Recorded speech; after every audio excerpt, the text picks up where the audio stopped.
માવો ખાવો હે ને હમણાં લેતો આવો. એટલે આનું એન્જિન ક્યાં? ઈ તો મેં ભંગારમાં દઈ દીધું. રિપેર કરવાનો તું એન્જિન 5 વર્ષ ધંધો કરજો મારી ભેગો. આઉટ કરવાનું નીકળ નીકળ. હા તે કાંઈ વાંધો નહીં, તમારી માથે ઘૂંઘળા નથી બાંધ્યા. અહીંયા વેતે વેતે ગેરેજ છે, હું ગમે અહીંયા કામ કરી લે. આ શેઠ કામે રાખવો? મારે અહીંયા કારીગર છે. મને કામે રાખી લ્યો, તમારો ધંધો ફાટા કરી દો. હા તે કાંઈ વાંધો નહીં, ચોટી જા કામે.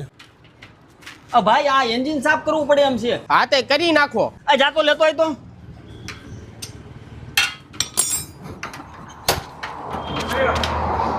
મારું પસવાડું સાફ નથી કરવાનું, એન્જિન સાફ કરવાનું છે.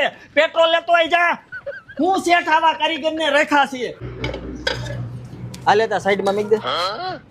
પેલા પણ હું માથે ને માથે ઉભા રહ્યો છું, સાઈડમાં બેસી જાવ ને, કામ કરવાની મજા ન આવે. થોડી જલ્દી બેટરી નો કટ નાખ. તમારી ગાડીમાં વાયરિંગ ફેલ થઈ ગયું છે ને બેટરી બદલાવી જોઈએ.